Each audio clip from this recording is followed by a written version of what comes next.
अब बच्चों नेक्स्ट जो सोर्स है फाइनेंस का, बिजनेस का, वो देखिए कॉमर्शियल पेपर, ठीक है, इसको शॉर्ट में बोलते हैं CP. Commercial paper is an unsecured promissory note issued by firm to raise funds for a short period, ठीक है, varying from 90 days to 364 days, ठीक है, 3 महीने से लेकर 1 साल के भीतर भीतर क्या होते हैं, ये मैच्योर हो जाते हैं, ठीक है। It is issued by one firm to other business firm, ठीक है, जो बिजनेस फर्म है एक दूसरे आपस में क्या करते हैं, ये कॉमर्शियल पेपर को शेयर करते हैं, ठीक है। एज द डेप्ट इज़ टोटली अनसिक्योर, इसमें क्या सिक्योरिटी नहीं होती है, अगर पैसे नहीं मिलेंगे तो नहीं मिलेंगे, ठीक है, पूरा बैडेड हो जाएगा। The firms having good credit rating can issue the CP, तो इसीलिए ये उसी को इशू किए जाते हैं, या उसी को वही करता है इनको इशू जिनको क्या मिलता है, क्रेडिट रेटिंग, ठीक है, गुड क्रेडिट रेटिंग, मतलब उनकी उधार देने की क्षमता हो, ठीक है, इसी का नाम होता है गुड क्रेडिट रेटिंग। मार्केट में रेटिंग तो हो ही जाती है बिजनेसमैन की कि भाई किस बिजनेसमैन की कैसी क्वालिटी है, ठीक है, कैसी गुडविल है, ठीक है, तो इसकी बेस पे इसको इशू किया जाता है। It's regulations come under the preview of reserve bank of India, इनको कंट्रोल कौन करता है, हमारी आरबीआई करती है। कॉमर्शियल पेपर जो है वो एक नया कॉन्सेप्ट नहीं है, ये पुराना ही है, लेकिन हमें थोड़ा सा इनका आइडिया नहीं है, तो इसलिए थोड़ा सा समझ लेते हैं अच्छे से कि कॉमर्शियल जो पेपर होते हैं इसमें कुछ टर्म्स हैं, उसको ध्यान से देखिए। इसमें जैसे डेज लिखा हुआ है, ठीक है, हमने कहा लगता है देखने में 3 मंथ्स हैं, ठीक है, और ये भी लगता है 1 साल है, लेकिन जब एग्ज़ाम में आए तो आप 90 डेज़ और 364 डेज़ करिएगा। क्यों? क्योंकि ना कभी कभी मंथ में 28 डेज 29 डेज होते हैं, कभी 30 होते हैं, कभी 31 होते हैं, तो ये डेज़ के अकॉर्डिंग ही सही रहेगा आपके लिए। तो एग्ज़ाम में आए तो आप 90 डेज और 364 डेज़ ही लिखें। और दूसरा इसको ध्यान रखिएगा, अनसिक्योर मतलब अगर पैसा नहीं मिलता है तो कोई आपकी गारंटी नहीं है इसमें, ठीक है। तीसरा इसमें जो पॉइंट है वो है कि लिक्विडिटी।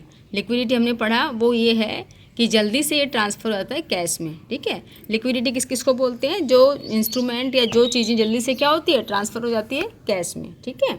जैसे हम मशीनरी है, मशीनरी फटाफट से कैश में ट्रांसफ़र नहीं होगी, लेकिन जैसे कि प्रोमिसरी नोट्स हैं, ठीक है, बिल ऑफ एक्सचेंज है, ये तुरंत आप जाइए, चेक है, ये तुरंत किस में कन्वर्ट हो जाएंगे, आपके कैश में कन्वर्ट हो जाएंगे। फिर है बच्चों rapid by selling new commercial paper. मान लो आपका टाइम पीरियड 1 ईयर का था, 363 डेज हो गए, ठीक है, और आप पे नहीं कर पाए, तो क्या होगा, जो सेलर है वो एक नया प्रोमिसरी नोट आपको बना के दे देगा। तो ये कंटिन्यूस चलता ही रहता है अगर वो नहीं पे कर पाते हैं तो, ठीक है। तो इसलिए बोला repaid by selling new commercial paper, उसको एक नया कॉमर्शियल पेपर मिल जाएगा, ठीक है। और जो कंपनीज हैं can park their excess fund in commercial paper, ठीक है, ये एक नाम है कि पार्क मतलब जैसे गाड़ी हम पार्क करते हैं वो वाला नहीं, जैसे वो अपने पैसे जो एक्सेस है वो कहाँ पे जमा कर सकते हैं, वो कॉमर्शियल पेपर में इन्वेस्ट कर सकते हैं। तो देखिए इसके जो मेरिट्स हैं उसी में कुछ पार्ट्स है, हम एक्स्ट्रा समझ लेते हैं उसको। जैसे कि यहाँ बोला commercial paper is are unsecured, unsecured समझ में आ गया। एक टर्म है मनी मार्केट, इसको थोड़ा समझ लेंगे, ठीक है। इंस्ट्रूमेंट तो आपको पता ही है, issued by the form of promissory note. Promissory note क्या होता है कि एक प्रॉमिस होता है, ठीक है, पर्सन टू पर्सन, इसमें कोई ऐसा लाइबल नहीं होता, लेकिन एक ऑन द माउथ जो होता है ये एक प्रॉमिस होता है, ठीक है। और इसमें कौन कौन इन्वेस्ट कर सकते हैं, इंडिविजुअल्स, बैंकिंग कंपनीज, ठीक है, कॉरपोरेट जो बॉडीज़ हैं, ठीक है, ये सब इसमें क्या कर सकते हैं, इन्वेस्ट कर सकते हैं, किसमें, CPS में, कॉमर्शियल पेपर में। तो ये जो टर्म है इंडिविजुअल, इसको हम समझेंगे, बैंकिंग कंपनी है इसको समझेंगे, और जो मनी मार्केट है इसको समझेंगे, और इसमें एक है कि इंडिविजुअल, इसको भी हम समझेंगे, ठीक है। तो आ जाइए देखिए, सबसे पहले जो इंडिविजुअल इसमें इन्वेस्ट करते हैं, जैसे इंडिविजुअल मतलब हम जैसे लोग, ठीक है, इन्वेस्टर, ठीक है। इन्वेस्टर कितने होते हैं बच्चों, 3 तरह के होते हैं, ठीक है। एक रिटेल इंडिविजुअल इन्वेस्टर, एक क्वालिफाइड इंस्टीट्यूशनल बायर्स, और एक हाई नेटवर्क इंडिविजुअल। इनकी कैपेसिटी कितनी होती है, अप टू 2 लाख, ठीक है, 2 लाख तक ये इन्वेस्ट कर सकते हैं। ये क्या करते हैं, क्वालिफाइड जो इंस्टीट्यूशनल बायर्स है, मान लो कोई पर्सन है, ठीक है, वो कंपनी में एप्लीकेशन लगाई है शेयर परचेज करने के, लेकिन उसको जो शेयर्स हैं वो अलॉट नहीं हुए, होता है ना कई बार कि अलॉट नहीं होते हैं शेयर्स, ठीक है। तो फिर क्या करते हैं, वो इनके पास आते हैं, ठीक है, क्वालिफाइड इंस्टीट्यूशनल बायर्स हैं, इनके पास आते हैं, ये उनके पैसे अपने पास रख लेते हैं, और बहुत से लोग हैं जिनको शेयर चाहिए पर मिले नहीं हैं, तो ये अपने पास जमा कर लेते हैं उनको, और फिर ये उनको उसको बल्क में करके और उनको इन्वेस्ट करके इनको शेयर वहाँ से परचेज कराते हैं, और एक इंटरेस्ट रेट इनको देते हैं, ठीक है। लेकिन इसमें एक जो नेगेटिव पॉइंट होता है कि उनको ये नहीं पता होता है कि उनके शेयर्स जो हैं वो कहाँ पे मतलब इन्वेस्ट हुए हैं उनको एक हाई रेट ऑफ इंटरेस्ट मिल जाती है। तो ये इस तरह से हेल्प करते हैं उनके जो इंटरेस्ट है इन्वेस्टमेंट का और उससे जो उनको इंटरेस्ट मिलने का है किसी डॉक्यूमेंट से, ठीक है, उससे उसको ये हेल्प करते हैं। और हाई नेटवर्क में टाटा बिरला वगैरह आते हैं, ठीक है, ये करोड़ों करोड़ 5 करोड़ 10 करोड़ इससे ज़्यादा भी मतलब ये इसमें क्या करते हैं, इन्वेस्ट करते हैं। इस तरह के लोग होते हैं, उनको ये हाई नेटवर्क इंडिविजुअल्स इन्वेस्टर बोलते हैं, ठीक है। और बैंकिंग कंपनी जो वर्ड आया था, banking company means banking regulations act के तहत जो कंपनी होती हैं उनको बैंकिंग कंपनीज बोलते हैं, ठीक है। इसमें जैसे कि शेड्यूल बैंक होते हैं, अनशेड्यूल बैंक होते हैं, ठीक है, तो नाम लिखा होता है उनका कि ये शेड्यूल बैंक है, ये अनशेड्यूल बैंक है। तो ये सब चीज़ें पूरा मतलब रेगुलेशंस तो पूरा सरकार का रहता ही है इस पर, और ये उसी को इशू होते हैं जिनकी क्या होती है, क्रेडिट रेटिंग अच्छी होती है। अभी बैंक है, अगर ये इसमें इन्वेस्ट करेगी तो क्या है, बैंक थोड़ा कहीं भाग के जाए, क्योंकि ये क्या है, एक्ट के तहत पूरा सब काम हो रहा है, ठीक है। तो इस तरह के ये कुछ वर्ड्स थे जो हमने समझ लिए। फिर कॉमर्शियल पेपर जो होते हैं बच्चों, इनकी जो मैच्योरिटी है मिनिमम 7 डेज़ की होती है और मैक्सिमम 1 ईयर, ठीक है, क्योंकि लिखा हुआ 365 डेज़, ठीक है। और ये जो कॉमर्शियल पेपर होते हैं बच्चों, ये क्या होते हैं, 5 के मल्टीपल्स के फॉर्म में मिलते हैं आपको, जैसे कि 5 लाख, 10 लाख, 15 लाख, इसका बीच का कोई फिगर नहीं होता है, ये 5 के मल्टीपल्स में मिलते हैं आपको जो ये कॉमर्शियल पेपर, ठीक है। अब है जो मार्केट, एक वर्ड आया था बच्चों, इसमें देखिए यहाँ पे एक वर्ड था मनी मार्केट, ठीक है, थोड़ा इसको समझ लेते हैं। जैसे ये फाइनेंशियल मार्केट है, आपको नाम से पता लग रहा है, जैसे कपड़ों का बाजार होता है, ठीक है, कोई स्टेशनरी का मार्केट होता है, ठीक है। तो यहाँ पे क्या है, ये फाइनेंशियल मार्केट, मतलब यहाँ पर पैसों का लेन देन होता है। इसके 2 टाइप होते हैं, एक मनी मार्केट, एक कैपिटल मार्केट। मनी मार्केट में क्या होता है, शॉर्ट टर्म के लिए होता है, ठीक है, जैसे कॉमर्शियल पेपर इसमें आते हैं। और इसको कौन करता है रेगुलेट, आरबीआई करता है, या सेबी, दोनों करते हैं, सेबी और आरबीआई। सेबी आप जानते ही हैं, security exchange board of India, ठीक है। कैपिटल मार्केट क्या होता है, मोर देन 1 ईयर के लिए इन्वेस्टमेंट के लिए होता है, ठीक है, आपको ज़्यादा उसके लिए चाहिए तब कैपिटल मार्केट में जाइए। इसको कौन करता है, सेबी। इसमें क्या होता है, वॉच डॉग होता है, ठीक है, इसमें लोन है, डिबेंचर है, जो मोर देन 1 ईयर, ठीक है, वो इनमें आते हैं। तो ये हो गया हमारा फाइनेंशियल मार्केट। अब है कैपिटल मार्केट, इसके भी 2 पार्ट होते हैं, ठीक है, एक प्राइमरी मार्केट, एक सेकेंडरी मार्केट, ठीक है। कैपिटल मार्केट को क्या बोलते हैं, सिक्योरिटी मार्केट बोलते हैं, सट्टा बाजार जो होता है ना, वो यही है, पर ये इनलीगल नहीं है, अब लीगल है, ठीक है। इसमें क्या होता है, जो न्यू शेयर हमको चाहिए इशूड करने हैं, वो काम यहाँ पे होता है। और यहाँ पे क्या है, जो एग्जिस्टिंग शेयर परचेज किए हुए हैं आपके, उनका जो ट्रेडिंग है शेयर का, बाइंग एंड सेलिंग, वो चलता है, ठीक है। तो ये हमारा कुछ टर्म्स थे जो हमें समझने जरूरी थे। कैपिटल मार्केट क्या होता है, मनी मार्केट क्या होता है, मनी मार्केट है वो फाइनेंशियल मार्केट में आता है, ठीक है। और कैपिटल मार्केट के भी 2 पार्ट्स है, एक प्राइमरी मार्केट और एक सेकेंडरी मार्केट। तो ये कुछ टर्म्स थे जो हमने समझ लिए। अब देखिए बच्चों, ये सारे इसके मेरिट्स हमको समझ में आ गए कि अनसिक्योर्ड है, लिक्विडिटी है, उसको रिपीट कर सकते हैं हम, ठीक है। लेकिन सब कुछ होते हुए भी कुछ इसके क्या है, डीमेरिट्स हैं, मतलब लिमिटेशन है। वो क्या है, only financial sound and highly rated firms can raise money through commercial paper. देखिए कोई इसमें जो है ना सिक्योरिटी तो है नहीं, तो इसीलिए जो फाइनेंशियली साउंड है, जिनकी अच्छी मतलब पोजीशन है, ठीक है, पैसे वाले हैं, उनके पास अच्छा फंड है, उनके पास हैसियत है उनकी, ठीक है, चुकाने की, वो इनको क्या करते हैं, इशू करते हैं। तो इसीलिए क्या है कि सबके लिए ये चीज़ पॉसिबल नहीं है, इसका एक डीमेरिट्स है। फिर है the size of money that can be raise through commercial paper is limited to the excess liquidity available with the subject of funds at a particular time. तो क्या होता है, साइज ऑफ मनी जो है that can be raise through commercial paper, ठीक है, commercial paper is limited होती है, बहुत ज़्यादा नहीं, जितनी आपकी हैसियत है उतना ही वो कॉमर्शियल पेपर इशू करते हैं, ठीक है, ये एक इसका ड्रॉबैक है। Commercial paper is an impersonal method, क्या है, इम्पर्सनल है, मतलब कि ऐसा नहीं है कि आप किसी और को जैसे दे दें और दूसरा फिर किसी और को दे दे, ऐसे नहीं, आप इसको क्या करेंगे, commercial paper and an impersonal method of financing as such of a firm is not a position to redeem its paper due to the financial difficulties extend the maturity of the CPS not possible, ठीक है। तो ये क्या है कि आपको अगर आपकी क्रेडिट रेटिंग अच्छी है, आपकी गुडविल अच्छी है, आपकी हैसियत है देने की उधार में, तो ही आप इसको इशू कर सकते थे। ये इसके कुछ क्या थे, डीमेरिट्स थे। ये इम्पर्सनल है, इसकी लिक्विडिटी की जो लिमिट है वो एक लिमिट में हम दे सकते हैं किसी को, बहुत ज़्यादा नहीं, जिसकी जितनी क्षमता है। और ये थर्ड हमने क्या देखा था कि ये वही सेम है, मेन पॉइंट थोड़ा इसकी लैंग्वेज चेंज हो रही है। एक फाइनेंशियल साउंड पर्सन को, हाईली रेटेड फर्म्स को ही हम क्या करते हैं, ये इसका लाभ उठा सकते हैं। तो ये इसके कुछ डीमेरिट्स थे। अब नेक्स्ट हमारा आता है बच्चों कॉमर्शियल बैंक। कॉमर्शियल बैंक हमने बहुत अच्छे से पहले पढ़ लिया था, है ना, जब हमारे वो वहाँ पे आए थे ना बैंक के, तब पहले चैप्टर में, लेकिन फिर भी हम इसको दोबारा से देख लेते हैं। कॉमर्शियल बैंक देखिए, commercial bank occupy a vital position as they provide funds for different purpose as well as different time period. ठीक है, बहुत तरह के हमारे बिजनेस की एक्टिविटी होती है, बहुत तरह के पर्पस होते हैं, तो उनके लिए बैंक क्या करता है, प्रोवाइड करता है डिफरेंट टाइम के लिए, शॉर्ट टर्म, लॉन्ग टर्म, ठीक है, मिडिल टर्म, जैसे हमको चाहिए ये हमको प्रोवाइड कर देते हैं। Banks extend loan to firms of all sizes, हर तरह की साइज़ की, ये नहीं छोटी साइज को, छोटी फर्म है उसको नहीं मिलेगा, बड़ी फर्म को, सबको देते हैं ये कौन, commercial bank. And it in many ways like जैसे कैश क्रेडिट, ठीक है, ओवरड्राफ्ट, टर्म लोन, ठीक है, purchase, discounting of bill and issue of letter of credit. ठीक है, तो इन सब के फॉर्म में क्या करते हैं ये, मतलब जो कस्टमर्स हैं उनकी हेल्प करते हैं, कोई भी उनसे ये सुविधाएं ले सकता है। ठीक है, पर हाँ एक चार्ज तो देना ही पड़ता है इनको। The rate of interest charge by bank depend on various factors, तो वो क्या रेट ऑफ इंटरेस्ट चार्ज करेंगे वो बहुत सारे फैक्टर पे डिपेंड करती है। वो फैक्टर क्या है, as the characteristics of the firm and the level of interest rate in the economy. ठीक है, इकोनॉमी में हमारी जो इंडिया की इकोनॉमिक उस समय की क्या सिचुएशन चल रही है उसके अकॉर्डिंग, और कैरेक्टरिस्टिक्स ऑफ द फर्म, ठीक है, उस जो फर्म है जिसने बैंक से लोन लिया है या कुछ भी हेल्प मांगी है, तो उसकी क्या विशेषता है, ठीक है, उसका लेवल कैसा है, तो उस हिसाब से ये डिपेंड करते हैं। The loan is repaid either in lump sum, आपने जो लोन लिया है वो एक साथ, लमसम मतलब एक साथ दे सकते हैं, और इन इंस्टॉलमेंट, तो ये फैसिलिटी प्रोवाइड करते हैं कॉमर्शियल बैंक। ये नहीं कि आपने कुछ लोन लिया है तो आपको लमसम ही देना होगा, ऐसा नहीं है, आप उसको क्या कर सकते हैं, इंस्टॉलमेंट में पे कर सकते हैं, और सारी बिल डिस्काउंटिंग की इन सब की फैसिलिटी ये लोग प्रोवाइड करते हैं।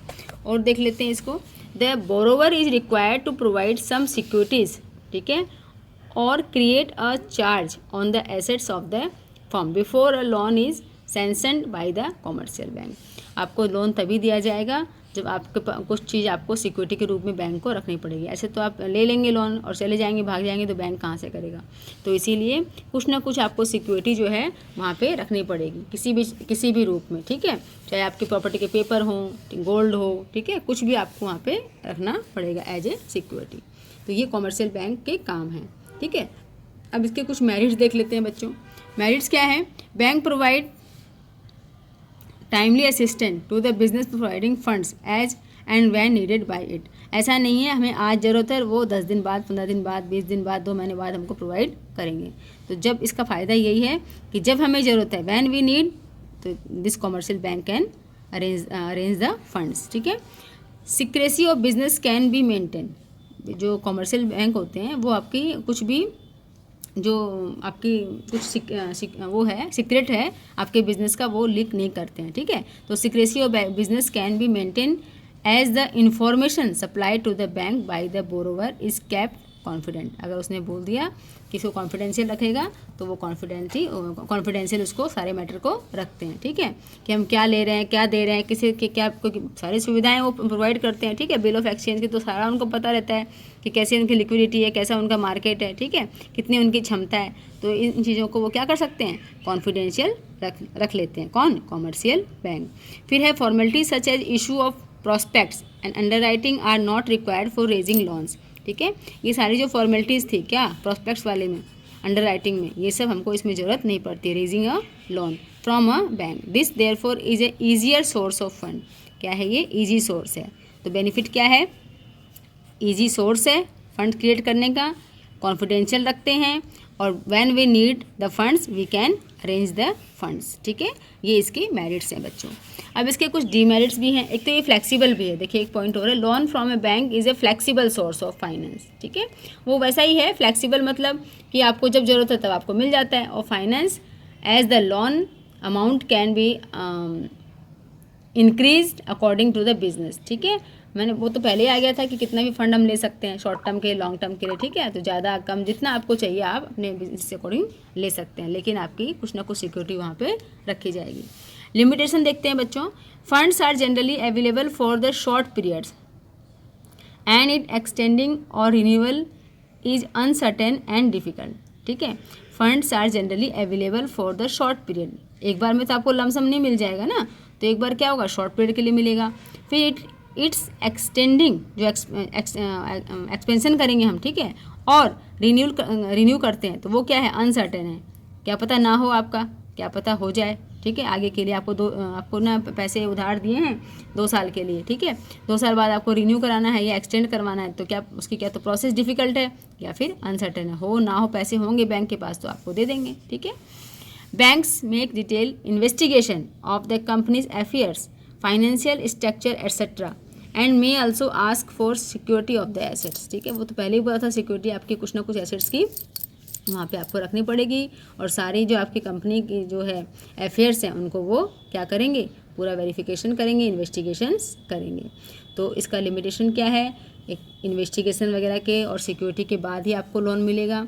दूसरा ये है, आपने लोन ले लिया, ठीक है, लेकिन शॉर्ट टर्म के लिए मिलेगा एक बार फर्स्ट स्टेज में, फिर वो अनसर्टेन है कि वो डिफ़िकल्ट भी है प्रोसेस भी, और अनसर्टेन भी है कि दोबारा उसको रिन्यू हम करवाते हैं तो होता है या नहीं होता। तो ये बच्चों हमने क्या पढ़े, कॉमर्शियल बैंक के मेरिट्स और डीमेरिट्स। अब हमारा आता है फाइनेंशियल इंस्टीट्यूशन, ठीक है। फाइनेंशियल जो इंस्टीट्यूशंस है, जो हमारे सोर्स है किसका, बिजनेस के फाइनेंस का, इसको देख लेते हैं। इसमें लिखा है the government has stabilise a number of financial institutions all over the country to provide finance to business organisation, ठीक है। कुछ ऐसे इंस्टीट्यूशंस हैं फाइनेंशियल जो क्या करते हैं, बिजनेसमैन को फंड प्रोवाइड करते हैं, ठीक है। This institutions are stabilise by the central as well as state government, दोनों ने ही स्टेबलाइज किया हुआ है, सेंट्रल भी और as well as state government भी, ठीक है। इनका एम क्या है, जो इन्होंने स्टेबलाइज किया फाइनेंशियल इंस्टीट्यूट, एम है कि प्रमोटिंग द इंडस्ट्रियल डेवलपमेंट, ठीक है, बाय डेवलपमेंट ऑफ बैंक, ठीक है। तो इसलिए उन्होंने क्या किया है, एक डेवलपिंग बैंक भी उन्होंने काफ़ी बनाए हैं, ताकि उनके माध्यम से क्या हो, जो फाइनेंस जो बिजनेसमैन है वो ग्रो करें, ठीक है। फिर क्या है,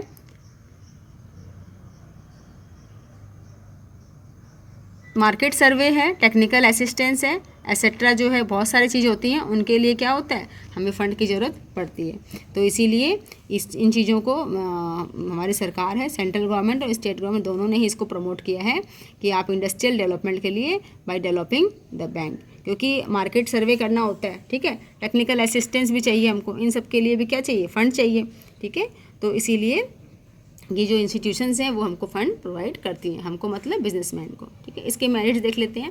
प्रोवाइड लॉन्ग टर्म, ठीक है, और लार्जर फंड, लॉन्ग टर्म के लिए और लार्जर फंड, ठीक है। लार्जर मतलब जितना आपको चाहिए, funds that are not provided by commercial bank, commercial bank अभी हमने पढ़ा था, वो एक लार्ज अमाउंट में एक साथ में नहीं देता आपको, लेकिन ये लॉन्ग टर्म के लिए आपको लार्जर अमाउंट में फंड प्रोवाइड कर देते हैं। Provide various services such as managerial advice of financial and technical advices, ये सब प्रोवाइड करते हैं, ठीक है, ये सब ये प्रोवाइड भी करते हैं। और अगर आपको इन सब में इन्वेस्टमेंट करना, इनकी आपको इसमें आपकी जैसी फर्म है, ठीक है, कुछ टेक्निकल फर्म होती हैं, ठीक है, कुछ मार्केट को सर्व करने वाली होती हैं फर्म, कंपनियां, तो उनको भी ये प्रोवाइड करते हैं, हेल्प भी प्रोवाइड करते हैं और फंड भी प्रोवाइड करते हैं।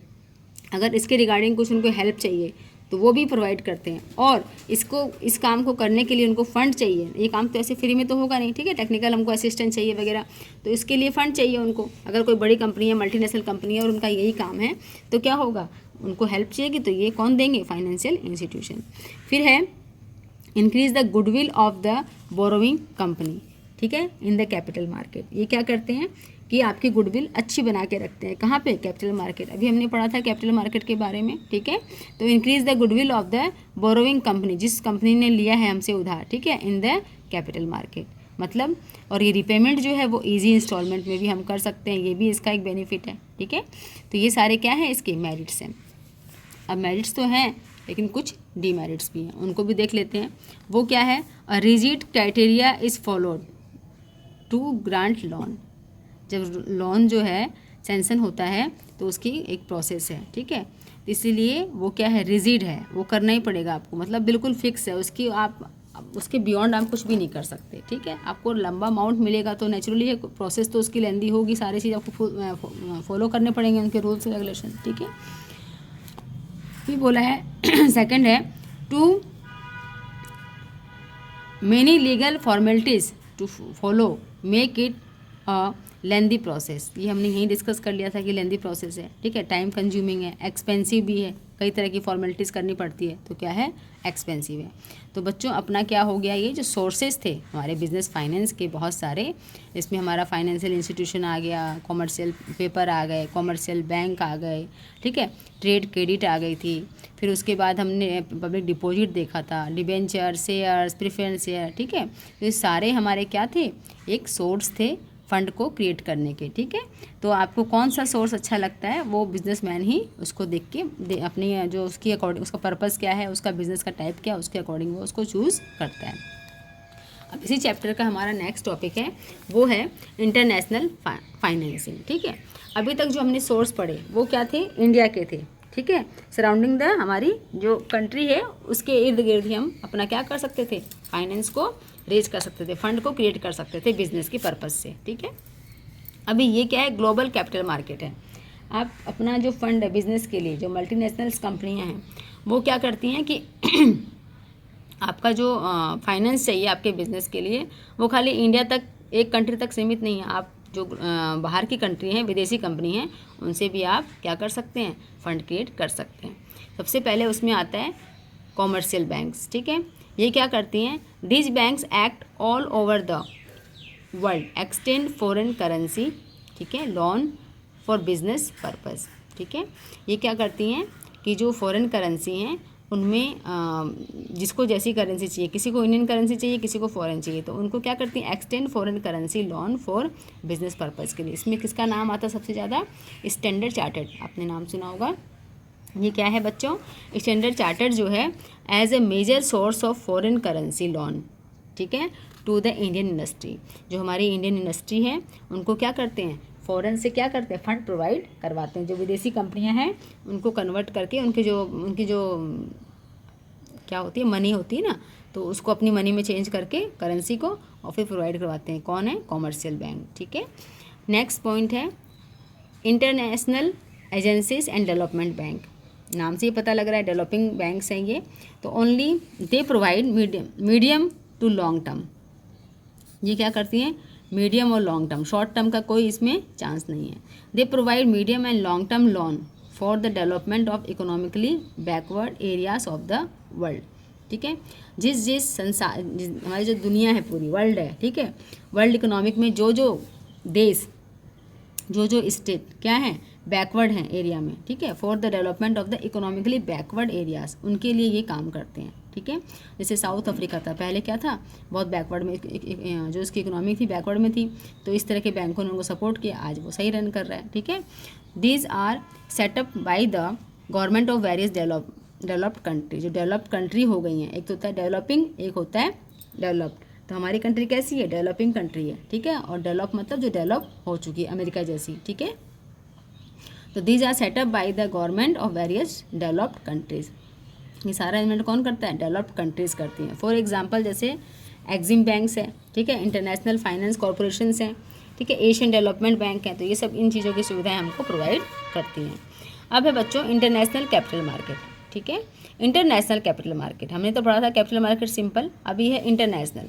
वेरियस जो MNCs हैं, मतलब मल्टीनेशनल कंपनीज हैं, depend on borrowing in the form of rupees, ठीक है, form of rupees and other foreign currency. उनको अपने देश के पैसे भी चाहिए और विदेशों के भी पैसे चाहिए, क्योंकि वो पूरा उनका व्यापार देश विदेश में फैला हुआ है। तो ये क्या है, इंटरनेशनल कैपिटल मार्केट है, जो उनको सुविधाएं जो है उनको प्रोवाइड करता है। तो किसके माध्यम से करता है, एक बार देख लेते हैं इसको। एक है बच्चों ग्लोबल डिपॉजिटरी रिसिप्ट, ठीक है, 3 टर्म है, उनको हम पहले समझ लेंगे फिर यहाँ से पढ़ लेंगे। और दूसरा है अमेरिकन डिपॉजिटरी रिसिप्ट, और तीसरा है इंडियन डिपॉजिटरी रिसिप्ट। इसको बोलते हैं ADR, इसको बोलते हैं IDR, ठीक है, और इसको बोलते हैं GDR। ये तीनों कॉन्सेप्ट बहुत इजी हैं और इसको आप पहले एक बार समझ लेंगे एक फ्लो चार्ट के माध्यम से, डायग्राम के माध्यम से, और फिर इसको हम रीड करेंगे, ठीक है। आइए देखिए बच्चों, हमारी इंडियन कंपनी है, ठीक है, शेयर ऑफ लोकल करेंसी, उसने शेयर इशू की अपनी करेंसी में, ठीक है। फिर ये शेयर कहाँ गए, डिपॉजिटरी बैंक के पास, ठीक ठीक है। अपने देश के जो शेयर होंगे वो तो अपनी करेंसी में ही होंगे ना बच्चा, इशू इंडियन कंपनी है हमारी, ठीक है। उसने शेयर किए और वो कहाँ गए, डिपॉजिटरी बैंक। डिपॉजिटरी बैंक क्या होता है, एक तरह का बैंक ही होता है जो क्या करते हैं, करेंसी जो होती है जिस देश की उसको चेंज करते हैं, ठीक है। तो हमारी करेंसी जो है इंडियन करेंसी थी, तो वो कहाँ चेंज हो गई, डिपॉजिटरी बैंक में। डिपॉजिटरी बैंक ने क्या किया बच्चों, इशू डिपॉजिटरी रिसिप्ट, आपने दे दिए थे तो आपको एक रिसिप्ट मिल गई अगेंस्ट दिस शेयर्स, आपने जो शेयर दिए थे डिपॉजिटरी बैंक के पास जमा हो गए, ठीक है, नाम ही है डिपॉजिटरी बैंक, ठीक है। और आपको क्या मिल गया, एक रिसिप्ट मिल गया कि आपके इतने शेयर्स हमारे पास जमा हैं, ठीक है। अब ये क्या करेंगे, डिपॉजिटरी रिसिप्ट्स, ठीक है, डोमिनेटेड इन US डॉलर, अब उसको क्या करेंगे, वो डोमिनेट करेंगे किस में, US डॉलर में, ठीक है। फिर क्या होगा, ग्लोबल डिपॉजिटरी रिसिप्ट मिलेगी, आपका जो व्यापार है वो ग्लोबल लेवल पे जा रहा है, उसके रिसिप्ट मिलेगी। आपके शेयर्स अपने इंडिया के थे लेकिन वो क्या हो रहे हैं, देश विदेश सब में, जितने भी देश हैं उन सब में क्या, ग्लोबल डिपॉजिटरी रिसिप्ट के माध्यम से आपका जो शेयर्स हैं वहाँ बिक रहे हैं और ट्रांसफ़र होकर आपके पास पैसे आ रहे हैं, ठीक है। मतलब इसका मार्केट कैसा है, G मतलब ग्लोबल, D मतलब डिपॉजिटरी और R मतलब रिसिप्ट, ठीक है। तो देश विदेश जितने भी हैं, जैसे यूरोपियन कंट्रीज़ हैं उसमें बहुत सारे देश हैं, वो कॉन्टिनेंट कहलाता है क्योंकि उसमें बहुत सारे देशों का समावेश है, ठीक है। तो सभी देशों में आपका व्यापार चलता है, ठीक है।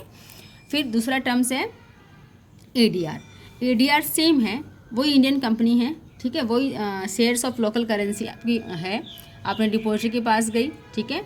डिपॉजिटरी क्या करेगा, issue depository receipt against this shares, ठीक है, ओनली इन USA, नाम ही इसका क्या है, ADR मतलब अमेरिकन डिपॉजिटरी रिसिप्ट। तो अमेरिका जो है, सिर्फ अमेरिका की जो करेंसी है उसी में इसको, उसी वहाँ के लोग हैं ना वही इनको परचेज करेंगे, वहीं इसका जो आपके जो मनी है आपकी शेयर्स की, वो वहाँ के लोगों से फंड क्रिएट करेगी आपके शेयर से। फिर सेम ऐसे ही वो रिसिप्ट देगा लेकिन कहाँ पे, अमेरिकन, और फिर क्या होगा, अमेरिकन डिपॉजिटरी रिसिप्ट आपके पास आ जाएगी। मतलब दोनों में फ़र्क क्या है, इसमें आपके जो मार्केट है वो पूरा देश में, आपके किसी भी देश में आपका शेयर जो परचेज होंगे वहाँ के लोग परचेज करेंगे, इन्वेस्ट करेंगे, पैसा आपके पास आएगा। इसमें सिर्फ क्या है बच्चों, अमेरिकन जो अमेरिका है, ठीक है, अमेरिकन डिपॉजिटरी रिसिप्ट है ना, तो जो अमेरिका के लोग हैं वहाँ के सिटीजन है वही इसको आपकी डिपॉजिटरी इसको परचेज करेंगे, शेयर्स को इन्वेस्ट करेंगे इस तरह से, ठीक है। अब सेम एक टर्म और था बच्चों, वो है IDR, इसका जस्ट अपोजिट, ठीक है। फॉरेन कंपनी हमारे देश में इन्वेस्ट करना चाहती है, ठीक है। ये तो था हमारा प्रोसेस कि हम बाहर से पैसा मंगवाना चाह रहे हैं, अपने शेयर के माध्यम से शेयर को हम दे रहे हैं और हमारा शेयर जो है वो ट्रांसफ़र होके उनकी करेंसी में कन्वर्ट हो रहा है और वहाँ के लोग हम क्या कर रहे हैं, हमें फ़ंड प्रोवाइड कर रहे हैं, ठीक है। अभी क्या है, हम मतलब उनसे फ़ंड ले रहे हैं, हमें फ़ंड आ रहा है। अभी ये फॉरेन कंपनी है, ये क्या कर रही हैं, अपने शेयर्स दे रही हैं, ठीक है। तो इंडिया वाले इसमें इन्वेस्ट कर रहे हैं, तो इसलिए इसका नाम है इंडियन डिपॉजिटरी रिसिप्ट, ठीक है बच्चों। तो फॉरेन कंपनी मान लो एक आई, कोई भी नाम ले लो, उसने शेयर इशूड किए फॉरेन करेंसी में, ठीक है, कर दिए इशू उसने। फिर क्या किया, Indian depository only receipt in rupees, वो उसने उसको कन्वर्ट कर दिया कौन से में, अपनी जो इंडिया की करेंसी में, ठीक है। तो क्या हो गया, Indian depository bank, depository bank के पास जाने के बाद फिर उसने कन्वर्ट कर दिया डिपॉजिटरी रिसिप्ट इन रुपीज़, ठीक है। तो सेम वही था, कुछ भी इसमें टफ नहीं है। ये जो फॉरेन कंपनी है वो हमारे यहाँ इन्वेस्ट कर रही है, ठीक है, और वही जो डिपॉजिटरी बैंक है वहाँ पे आ रहा है हमारा पैसा, ठीक है, उनका पैसा जो यहाँ पे आके कन्वर्ट हो रहा है रुपीज़ में, और फिर हमारी क्या हो गई, डिपॉजिटरी रिसिप्ट इन रुपीज़, और हम उसको रुपीज़ में मतलब शेयर को परचेज कर रहे हैं, उनको फंड प्रोवाइड कर रहे हैं। तो ये हमारे दोनों जो हैं GDR और ADR हमारे हम फंड क्रिएट करते हैं, ठीक है, बाहर की कंपनी से। और ये जो है IDR, इसमें ये है कि जो फॉरेन कंपनी है वो हमारे देश में क्या करती हैं, इन्वेस्ट करती हैं, मतलब हम उनको पैसा देते हैं, ठीक है, शेयर परचेज करके। अब इसको थोड़ा पढ़ लेते हैं, जो बुकिश लैंग्वेज है इसकी उसके अकॉर्डिंग, ताकि पूरा अच्छे समझ में आ जाए आपको। देखिए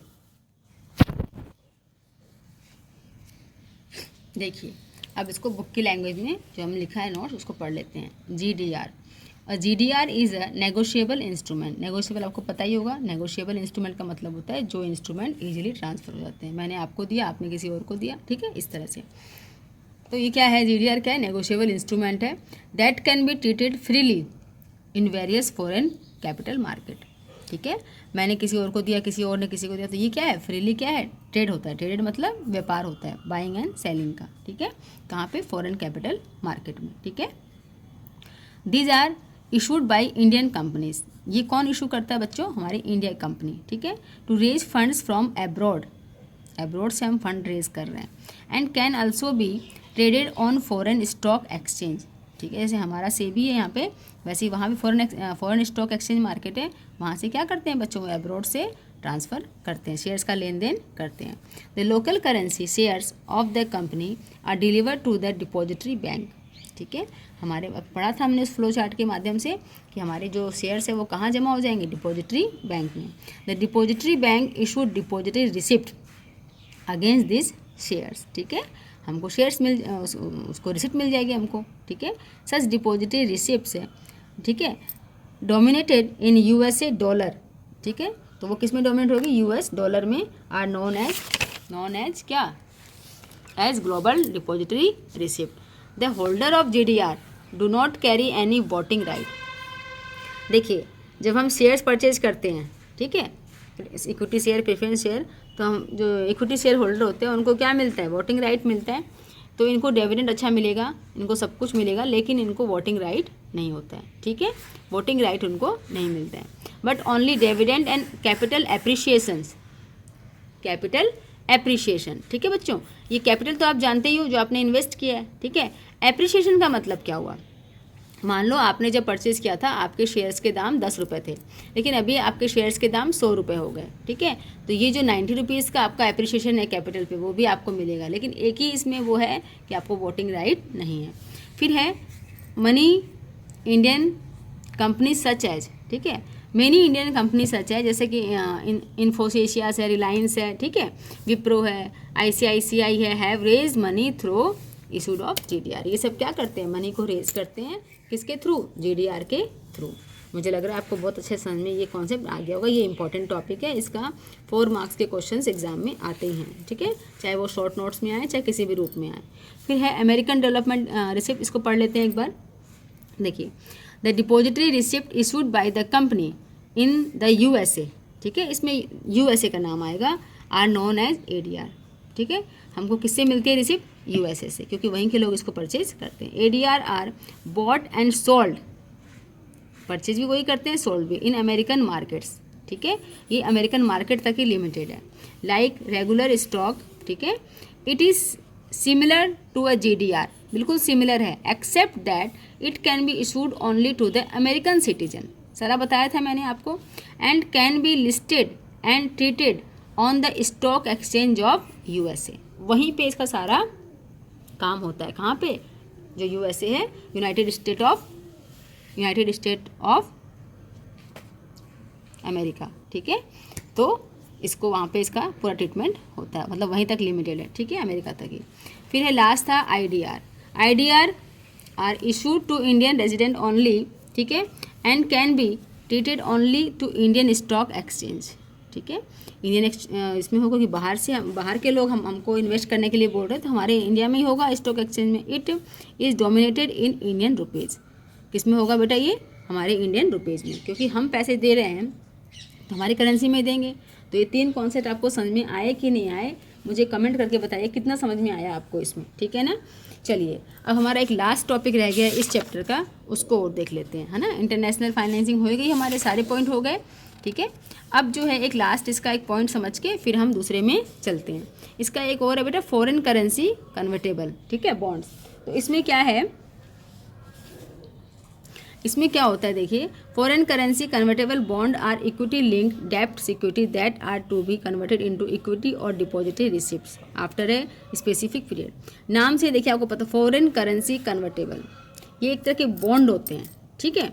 बॉन्ड क्या होते हैं, उन पे कुछ टर्म्स एंड कंडीशन लिखी रहती है, तो उसके अकॉर्डिंग क्या होते हैं, ये अपना काम करते हैं। तो foreign currency convertible bonds are equity linked, ठीक है, इक्विटी से लिंक होते हैं, डेब्ट से जो सिक्योरिटी होती है, that are to be converted into equally और depository receipt after a specific period. Thus a holder of FCCB has the option of either converting them into equity shares at a predetermined price, ठीक है, वो change कर सकते हैं किसमें, equity shares में, और जो उसका पहले से जो प्राइस डिटरमाइंड किया हुआ है, ठीक है, निर्धारित किया हुआ है उस पर, और एक्सचेंज रेट, ठीक है, या तो पहले से जो उनका फिक्स है उस पर, या फिर जो एक्सचेंज रेट है उस पर, और रिटेनिंग द बॉन्ड्स, और वो बॉन्ड्स को एज इट इज़ रख भी सकते हैं। तो फॉरेन करेंसी कन्वर्टेबल बॉन्ड्स होते हैं कि हम अपने बॉन्ड को करें और हम फॉरेन से करेंसी मंगा सकें। तो ये हमारे कुछ पॉइंट्स थे, इसको और गो थ्रू कर लीजिएगा डिटेल में तो आपको समझ में आ जाएंगे। तो ये टॉपिक हमारा ख़त्म। एक लास्ट टॉपिक बचा है इस चैप्टर का, वो है factor affecting the choice of source of fund. ठीक है, इतने सारे हमने सोर्स के फंड देखे, ठीक है, देश के विदेश के, ठीक है। लेकिन अब हमारे बिजनेस को कौन सा सूट करेगा, कहाँ से हम फंड रेज करेंगे, ठीक है। क्योंकि जो इनिशियल कैपिटल होती है वो तो हम अपने घर से ले आते हैं, जमा पूंजी होती है वो लेके आते हैं, लेकिन और बहुत सारे काम होते हैं फंड्स के, है ना, फाइनेंस के रिलेटेड टू एक्टिविटीज़ बिजनेस की बहुत सारी होती हैं, तो उनके लिए भी हमें क्या चाहिए, कैपिटल चाहिए। तो इसमें बच्चों ये है कि आप जब भी बिज़नेस चूज़ करें तो ये देखें कि आपका बिज़नेस किस तरह का है। आइए, इसको बहुत ईजी है, फटाफट से पॉइंट देख लेते हैं। ये पॉइंट वैसे ही पहले हमने एक बार चैप्टर में रीड किए थे। Financial needs of business are of different type, long term, short term, fixed and fluctuating, ठीक है। Therefore business term resort to different type of sources for raising funds, ठीक है। इतना समझ में आ गया होगा।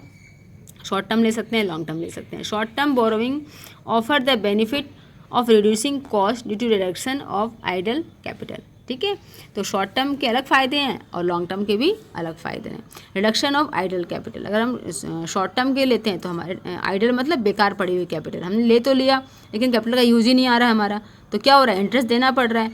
तो अच्छा है कि short term borrowing offer the benefit of reduce the cost due to reduction of idle capital. हम बहुत बड़ा अमाउंट ले लें बिना सोच समझ के, ठीक है, और हमारे घर में पड़ा हुआ है वो, मतलब घर में मतलब बिजनेस में लगा ही नहीं, किसी काम ही नहीं आया, और उसका जो इंटरेस्ट जाएगा वो कंटिन्यू जाएगा। तो कॉस्ट ड्यू टू रिडक्शंस, ठीक है। तो हमारा कॉस्ट को हम रिडक्शन कर सकते हैं शॉर्ट टर्म का लोन प्रोवाइड करके, ठीक है, बोरोइंग करके। But long term borrowing are considered a necessary on many ground, ठीक है। Similarly equity capital has a role to play in the schemes for raising funds in the corporate sector, ठीक है। अब इसमें पॉइंट है, सबसे पहले है कि कॉस्ट जो है वो डिपेंड करती है कौन सा फंड हम रेज करेंगे, ठीक है। There are two type of cost, the cost of procurement of funds and cost of utilising the funds, ठीक है। हमको कोई प्रोडक्शन के रॉ मटेरियल चाहिए उसके लिए फ़ंड चाहिए, या फिर उसको यूटिलाइज़ करना है उसके लिए फ़ंड चाहिए। Both this cost should be taken into the account, ठीक है। एक होते हैं बेटे डायरेक्ट एक्सपेंसेस, ठीक है, एक होते हैं इनडायरेक्ट एक्सपेंसेस बिजनेस के, ठीक है। तो वो सब दोनों को हम कंसिडर करके ही हम क्या करते हैं, कॉस्ट को देखते हैं और फिर हम रेज अपना मतलब अपना लेते हैं किसी भी संस्था से या किसी भी इंस्टीट्यूशन से, ठीक है। This cost should be taken into account while deciding about the source of fund that will be use by an organisation, ठीक है। तो इन दोनों कॉस्ट को देख के ही क्या करता है, ऑर्गेनाइजेशन अपना फंड रेज करता है। फिर है financial strength and stability of operations, ठीक है। ये बहुत बड़ा अच्छा पॉइंट है कि अपनी फाइनेंशियल स्ट्रेंथ देखो, आप स्टेबिलिटी देखो, ठीक है, फिर आप फंड को अरेंज करिए। Business should be in a sound financial position, ये नहीं अनाप शनाप कुछ भी ले लो आप, so as to be able to repay the principal amount of the an interest, principal amount और interest on the borrowed amount, ठीक है। नेक्स्ट इसका पॉइंट है form of organisation and legal status, इसको भी देखेंगे हम कि the form of business organisation and status, ठीक है, influences the choice of sources for raising money, ठीक है।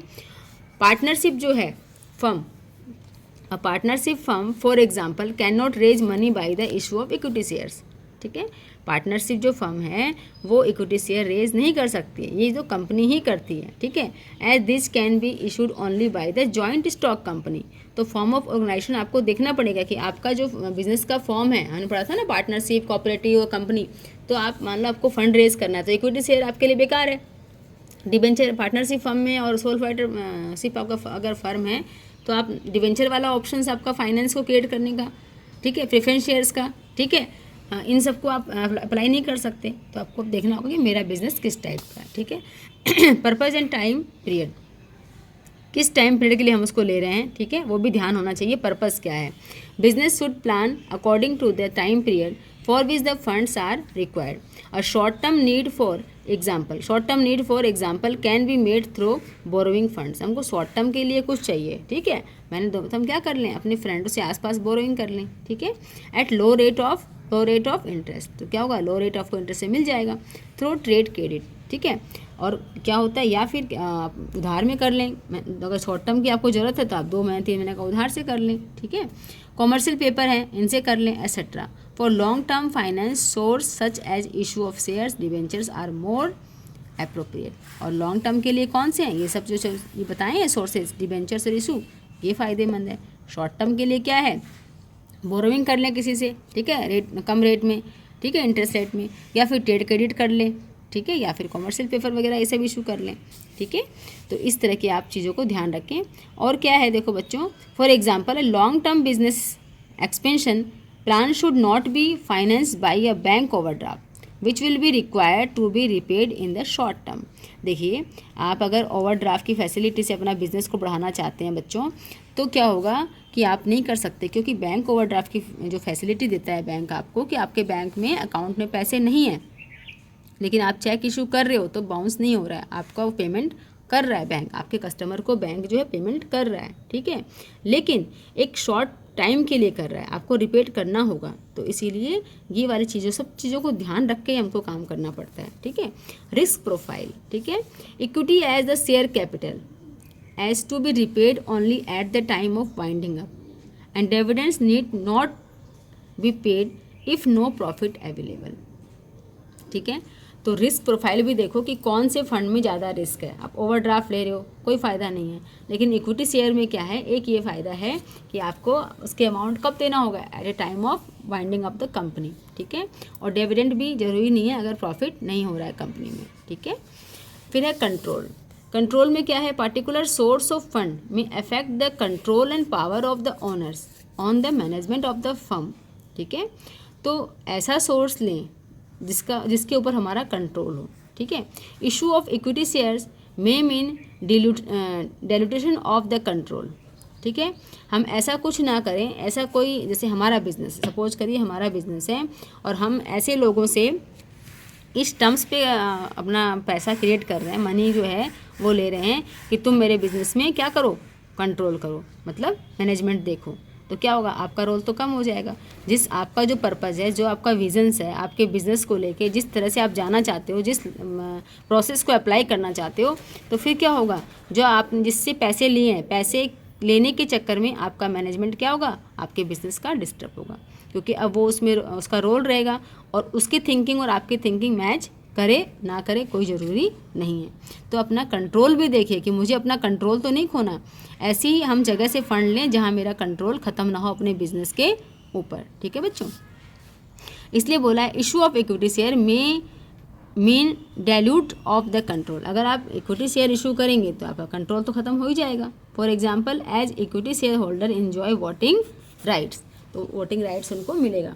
कभी कभी हम कोई फंड क्रिएट करते हैं, ठीक है, तीसरे बंदों का, ठीक है, तुम भी इसमें अपना हिस्सेदारी करना, ठीक है, तुम भी अपना सहयोग देना, बोल तो देते हैं, लेकिन क्या क्या कंडीशंस आती हैं बिजनेस में इन फ्यूचर, फिर दिक्कत आती है कि कहीं हम सोचते हैं हम राइट है, हम जो डिसीजन ले रहे हैं इससे रिस्क जो है मिनिमाइज होगी, और सामने वाला सोचता है कि मेरा जो थिंकिंग है, मेरा जो ओपिनियन है इसके रिगार्डिंग जो कंडीशन आई है, मैं इससे ओवरकम कर सकता हूँ कंडीशन से, तो ऐसे डिस्प्यूट हो जाते हैं। तो कंट्रोल को भी ध्यान रखें कि मेरे को अपने बिजनेस पे कंट्रोल रखना है या नहीं रखना है, ठीक है।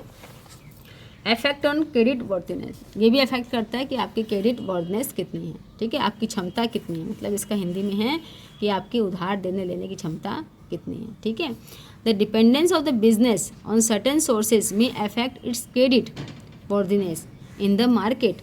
तो आपकी मार्केट में क्या हो जाएगी, अगर आप चुका नहीं पाएंगे पैसे तो आपकी मार्केट में गुडविल ख़त्म हो जाएगी, और आप अपना पैसा होते हुए भी गुडविल ख़त्म हो गई मार्केट में, तो आप मार्केट में किसी लायक नहीं हैं, क्योंकि आपका उनसे लेन देन व्यापार जो है नहीं हो पाएगा, ठीक है।